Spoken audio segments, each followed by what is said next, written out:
കനയ്യകുമാറിന്റെ ജാമ്യഹർജി സുപ്രീംകോടതി പരിഗണിച്ചില്ല. കീഴ്ക്കോടതികളുടെ പരിഗണനയിലുള്ള കേസിൽ സുപ്രീംകോടതി ഇടപെടുന്നത് തെറ്റായ കീഴ്വഴക്കം സൃഷ്ടിക്കുമെന്ന് സുപ്രീംകോടതി ചൂണ്ടിക്കാട്ടി.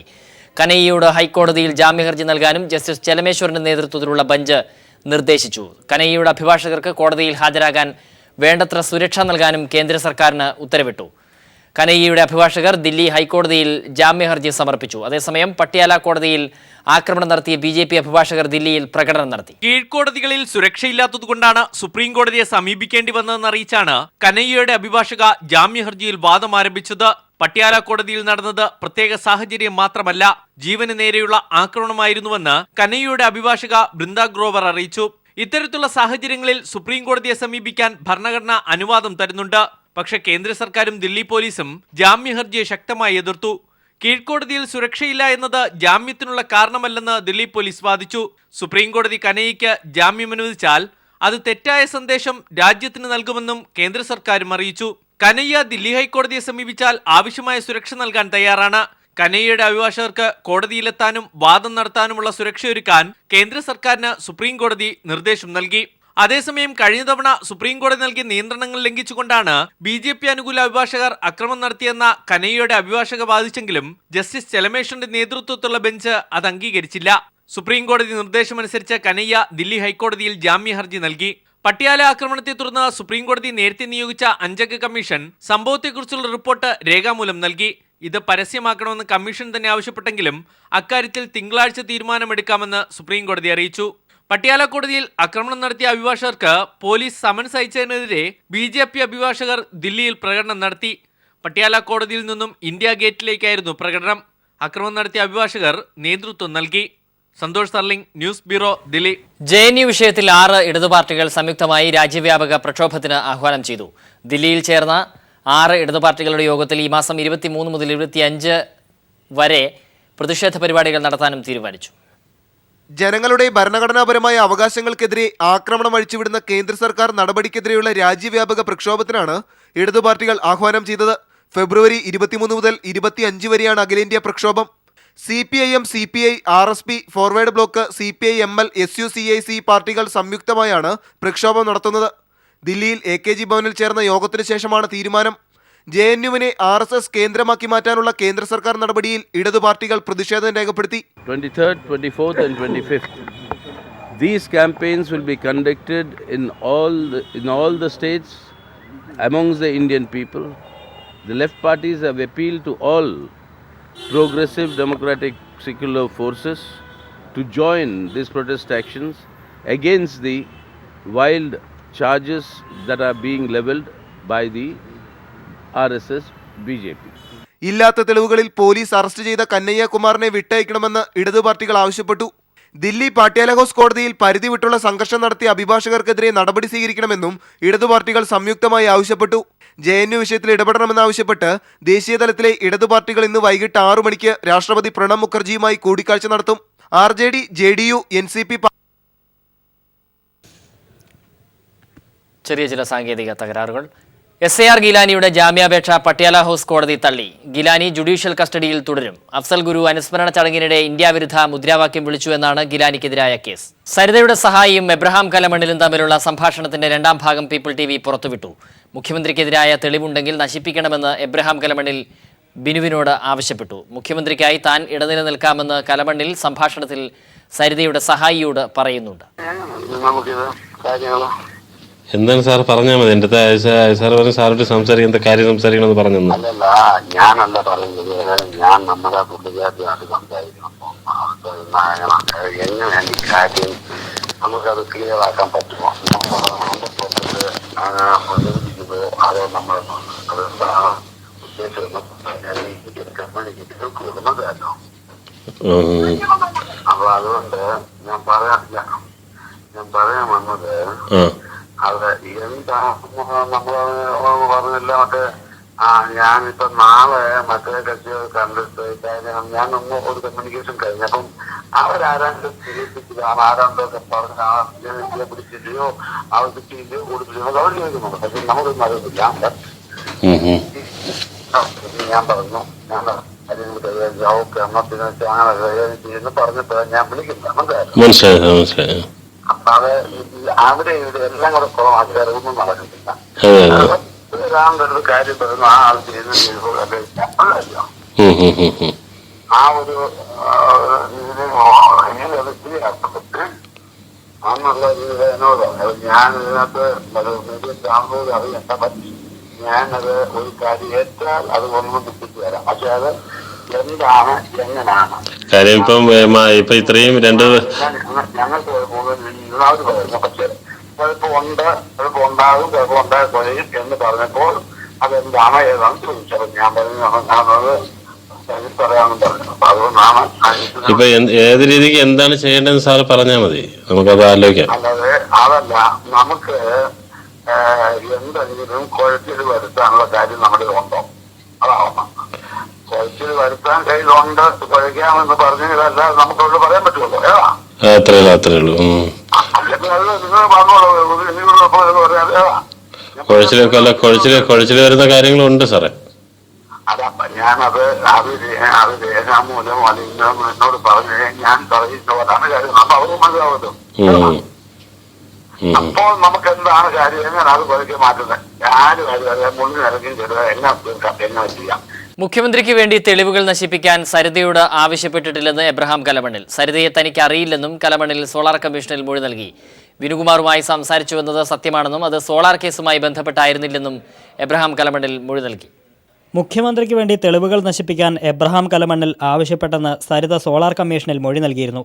ഇതുമായി ബന്ധപ്പെട്ട് സരിതയുടെ സഹായി വിനുകുമാറുമായി കലമണ്ണിൽ സംസാരിക്കുന്നതിൻ്റെ ദൃശ്യങ്ങളും ശബ്ദരേഖയും സരിത കമ്മീഷനിൽ ഹാജരാക്കിയിരുന്നു. ഈ സാഹചര്യത്തിലാണ് എബ്രഹാം കലമണ്ണിലിനെ കമ്മീഷൻ വിസ്തരിച്ചത്. സരിതയെ തനിക്കറിയില്ലെന്ന് കലമണ്ണിൽ മൊഴി നൽകി. മുഖ്യമന്ത്രിയെ 30 വർഷമായി തനിക്കറിയാമെന്ന് പറഞ്ഞ കലമണ്ണിൽ സരിതയല്ല മുഖ്യമന്ത്രിയെ പരിചയപ്പെടുത്തിയത് എന്ന് കമ്മീഷനെ അറിയിച്ചു. സരിതയുടെ സഹായി വിനുകുമാറുമായി കൂടിക്കാഴ്ച നടത്തിയ കാര്യം കലമണ്ണിൽ സമ്മതിച്ചു. എന്നാൽ അന്ന് സംസാരിച്ചത് കോളേജിലെ അഡ്മിഷൻ എടുക്കുന്ന കാര്യമാണെന്നും സോളാർ കേസ് അല്ലെന്നും കലമണ്ണിൽ കമ്മീഷന് മൊഴി നൽകി. വിനു എന്ന് പറയുന്നവൻ കള്ളൻ, ഇങ്ങനെ നടന്ന് പോക്കലിലൊക്കെ ഇത് നടന്ന് മനുഷ്യനെ വെട്ടിക്കുന്നിട്ട് അതാണ് നമ്മൾ. സരിത ഹാജരാക്കിയ തെളിവുകൾ കമ്മീഷൻ കലമണ്ണിലിനെ കാണിച്ചു. ദൃശ്യത്തിലുള്ളത് താനാണെന്ന് സമ്മതിച്ച കലമണ്ണിൽ ശബ്ദം തന്റേതാണെന്ന് ഉറപ്പില്ലെന്നും കമ്മീഷനെ അറിയിച്ചു. എന്റെ പടമാണ്, കാരണം ഞാൻ ഇന്റർനാഷണൽ കോൺഫറൻസ് കഴിഞ്ഞ് വരുന്ന ഒരു കോട്ടാണ് ഇട്ടിരിക്കുന്നത്. News bureau, Kochi. നിയമസഭാ സീറ്റിനെ ചൊല്ലി കേരള കോൺഗ്രസ് മാണി ഗ്രൂപ്പിനുള്ളിൽ പൊട്ടിത്തെറി. ജോസഫ് വിഭാഗത്തിന് 2 സീറ്റ് മാത്രമേ അനുവദിക്കൂ എന്ന KM മാണിയുടെ നിലപാടാണ് പാർട്ടിക്കുള്ളിൽ പ്രതിസന്ധിക്ക് ഇടയാക്കിയത്. മാണിയുടെ കടുംപിടുത്തം അംഗീകരിക്കേണ്ടതില്ലെന്നാണ് ജോസഫ് ഗ്രൂപ്പിലെ പ്രബല വിഭാഗത്തിന്റെ നിലപാട്. ബാർക്കോഴ കേസിൽ KM മാണി രാജിവെച്ചതോടെയാണ് ഇരുവിഭാഗവും തമ്മിൽ അകൽച്ച കൂടിയത്. മാണിക്കൊപ്പം PJ ജോസഫും മന്ത്രിസ്ഥാനം ഒഴിയണമെന്ന നിലപാട് ജോസഫ് ഗ്രൂപ്പ് അംഗീകരിക്കാതിരുന്നതാണ് അകൽച്ചയ്ക്ക് ഇടയാക്കിയത്. മുതിർന്ന നേതാക്കളായ PJ ജോസഫിനും TU കുരുവിളയ്ക്കും മാത്രം സീറ്റ് നൽകിയാൽ മതിയെന്ന തീരുമാനമാണ് KM മാണി ഇപ്പോൾ കൈക്കൊണ്ടിരിക്കുന്നത്. ജോസഫ് ഗ്രൂപ്പ് കഴിഞ്ഞ തവണ മത്സരിച്ച കടുത്തുരുത്തിക്ക് പകരം ഏറ്റുമാനൂർ സീറ്റാണ് നൽകുകയെന്നും സൂചനയുണ്ട്. കടുത്തുരുത്തി MLA മോൻസ് ജോസഫ് ഇതിൽ കടുത്ത അസംതൃപ്തിയിലാണ്. മാണിയുടെ നിലപാട് അംഗീകരിച്ച് മുന്നോട്ടു പോയാൽ Francis George, KC Joseph, Antony Raju തുടങ്ങിയ പ്രമുഖ നേതാക്കൾക്ക് മത്സരരംഗത്ത് നിന്ന് വിട്ടുനിൽക്കേണ്ടിയും വരും. ഇത് ജോസഫ് ഗ്രൂപ്പിനെ സംബന്ധിച്ചിടത്തോളം വലിയ തിരിച്ചടിയാകും. കഴിഞ്ഞ തവണ മാണി ഗ്രൂപ്പിന് ലഭിച്ച 15 സീറ്റുകളിൽ 4ഇടത്താണ് ജോസഫ് ഗ്രൂപ്പ് മത്സരിച്ചത്. തൊടുപുഴ, കോതമംഗലം, കടുത്തുരുത്തി, കുട്ടനാട് എന്നീ സീറ്റുകളായിരുന്നു അത്. അതിൽ കുട്ടനാട് മാത്രമാണ് അവർക്ക് നഷ്ടമായിരുന്നത്. ഇത്തവണ കൂടുതൽ സീറ്റുകൾ വേണമെന്ന ആവശ്യം ഉയർത്തുന്നതിനിടയിലാണ് മാണിയുടെ കടുംപിടുത്തം. മാണി നിലപാട് മാറ്റിയില്ലെങ്കിൽ ശക്തമായ തീരുമാനം കൈക്കൊള്ളണമെന്നാണ് ജോസഫ് ഗ്രൂപ്പിലെ പ്രബല വിഭാഗത്തിന്റെ കാഴ്ചപ്പാട്. News bureau, Thiruvananthapuram. കേരള കോൺഗ്രസിലെ സീറ്റ് തർക്കത്തെക്കുറിച്ച് മാധ്യമങ്ങളിൽ വരുന്ന വാർത്തകൾ പിതൃശൂന്യമാണെന്ന് KM മാണി. കേരള കോൺഗ്രസ് ഇപ്പോൾ UDF വിടേണ്ട സാഹചര്യമില്ലെന്നും മാണി പറഞ്ഞു. BJP സ്വാഗതം ചെയ്തത് കേരള കോൺഗ്രസിന്റെ സ്വീകാര്യത വർദ്ധിക്കുന്നതിന്റെ ഉദാഹരണമാണെന്നും മാണി അഭിപ്രായപ്പെട്ടു. കേരള കോൺഗ്രസ് അടുത്ത നിയമസഭാ തെരഞ്ഞെടുപ്പിൽ നിർത്താൻ പോകുന്ന സ്ഥാനാർത്ഥികൾ, മത്സരിക്കാൻ പോകുന്ന നിയോജക മണ്ഡലം, കേരള കോൺഗ്രസിനകത്ത് അഭിപ്രായ ഭിന്നത, ചില ആളെ മാറ്റി നിർത്തുന്നു, ഇതൊക്കെ വെറും വെറും ഭാവന സൃഷ്ടിയാണ്. കേരള കോൺഗ്രസ് ഇപ്പോൾ ഒറ്റക്കെട്ടായിട്ട് പോകുന്നൊരു പൊളിറ്റിക്കൽ പാർട്ടിയാണ്. അതിനകത്ത് ആശയക്കുഴപ്പമുണ്ടാകാൻ വേണ്ടി മനഃപൂർവ്വം അധാർമികമായി സൃഷ്ടിക്കുന്ന വ്യാജ പ്രസ്താവനയാണ്. കടകംപള്ളിയിൽ വീണ്ടും ഭൂമി തട്ടിപ്പ്. തണ്ടപ്പേർ രജിസ്റ്ററിൽ കൃത്രിമം കാണിച്ച് ഭൂമി തട്ടാൻ ശ്രമിച്ചുവെന്ന് കാട്ടി വില്ലേജ് ഓഫീസർ ജില്ലാ കളക്ടർക്ക് റിപ്പോർട്ട് നൽകി. ശൂന്യ തണ്ടപ്പേരിൽ വിവരങ്ങൾ എഴുതി ചേർത്താണ് തട്ടിപ്പ് നടത്തിയത്. റിപ്പോർട്ട് നൽകി 1 വർഷം കഴിഞ്ഞിട്ടും നടപടി സ്വീകരിക്കാൻ റവന്യൂ വകുപ്പ് തയ്യാറായിട്ടില്ല. വിവാദമായ കടകംപള്ളി ഭൂമി തട്ടിപ്പിന് സമാനമായ രീതിയിലാണ് വീണ്ടും തട്ടിപ്പ് അരങ്ങേറിയിരിക്കുന്നത്. ശൂന്യതന്റെ പേരിൽ വ്യാജ സർവേ നമ്പറുകൾ എഴുതി ചേർത്താണ് തട്ടിപ്പ്. കടകംപള്ളി വില്ലേജ് ഓഫീസർ തന്നെയാണ് തട്ടിപ്പ് കണ്ടെത്തിയിരിക്കുന്നത്. 3512, 7381, 426, 21792 എന്നീ ശൂന്യതണ്ട പേരുകളിൽ വ്യാജ സർവേ നമ്പറുകൾ എഴുതി ചേർത്തതായി വില്ലേജ് ഓഫീസറായിരുന്ന ബി മനോഹരൻ തമ്പി ജില്ലാ കളക്ടർക്ക് നൽകിയ റിപ്പോർട്ടിൽ പറയുന്നു. പ്രസ്തുത സർവേ നമ്പറുകളിലുള്ള വസ്തുക്കൾക്ക് കരം സ്വീകരിക്കുകയും ചെയ്തിട്ടുണ്ട്. പോക്കുവരവിനുള്ള അപേക്ഷ ലഭിച്ചപ്പോഴാണ് വില്ലേജ് ഓഫീസർ കൃത്രിമത്വം കണ്ടെത്തിയത്. 2014 ഡിസംബർ 18 കളക്ടർക്ക് റിപ്പോർട്ട് നൽകിയെങ്കിലും ഇതുവരെ നടപടി ഉണ്ടായിട്ടില്ല. തണ്ടപ്പേരുകൾ എഴുതി ചേർത്തിരിക്കുന്നത് ഒരേ കൈയക്ഷരത്തിലാണെന്നും വില്ലേജ് ഓഫീസർ കണ്ടെത്തിയിട്ടുണ്ട്. തട്ടിപ്പിനെ സംബന്ധിച്ച് സ്വകാര്യ വ്യക്തി വിജിലൻസിന് പരാതി നൽകിയിട്ടും അന്വേഷണം നടന്നിട്ടില്ല. News bureau, Thiruvananthapuram.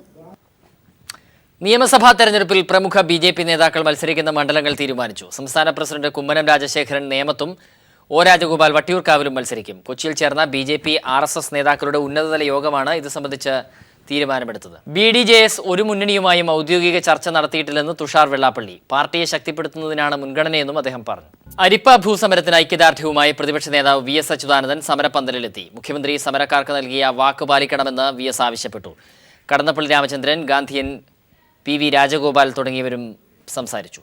സംസ്ഥാനത്ത് ബ്ലോക്ക് പഞ്ചായത്തുകളുടെ എണ്ണം 140ആയി കുറയ്ക്കണമെന്ന് സംസ്ഥാന തെരഞ്ഞെടുപ്പ് കമ്മീഷൻ. നിയമസഭാ തെരഞ്ഞെടുപ്പിനും തദ്ദേശ തെരഞ്ഞെടുപ്പിനും ഒറ്റ വോട്ടർ പട്ടിക പ്രായോഗികമാക്കണമെന്നും സ്ഥാനമൊഴിയുന്ന തെരഞ്ഞെടുപ്പ് കമ്മീഷണർ K ശശിധരൻ നായർ പറഞ്ഞു.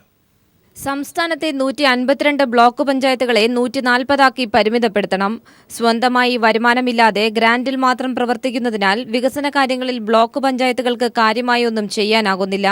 നിയമസഭാ മണ്ഡലങ്ങളുടെ അതിരും ബ്ലോക്ക് പഞ്ചായത്തിന്റെ അതിരും ഒന്നാക്കി പുനർനിർണ്ണയിക്കണമെന്നും സംസ്ഥാന തെരഞ്ഞെടുപ്പ് കമ്മീഷൻ K ശശിധരൻ നായർ പറഞ്ഞു.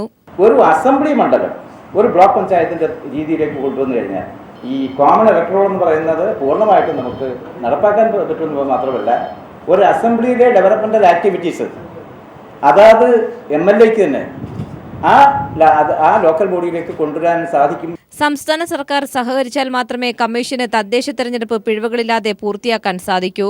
പഞ്ചായത്തുകളിലെ ജനസംഖ്യ ഏകീകരിക്കുകയും അതിരുകൾ നിയമസഭാ മണ്ഡലങ്ങളുടേതാക്കണമെന്നും K ശശിധരൻ നായർ പറഞ്ഞു. അങ്ങനെയാണെങ്കിൽ തദ്ദേശ തെരഞ്ഞെടുപ്പിലും നിയമസഭാ തെരഞ്ഞെടുപ്പിലും ഒറ്റ വോട്ടർ പട്ടിക ഉപയോഗിക്കാനാകും. സംവരണം, പുനർനിർണ്ണയം ഉൾപ്പെടെയുള്ളവ സർക്കാർ തെരഞ്ഞെടുപ്പിന് 6 മാസം മുൻപെങ്കിലും പൂർത്തീകരിക്കണം. സ്വത്ത് വെളിപ്പെടുത്തുന്നതിന് 15 മാസം വരെ സമയം നീട്ടി നൽകാനുള്ള സർക്കാർ തീരുമാനത്തെയും സ്ഥാനമൊഴിയുന്ന തെരഞ്ഞെടുപ്പ് കമ്മീഷൻ വിമർശിച്ചു.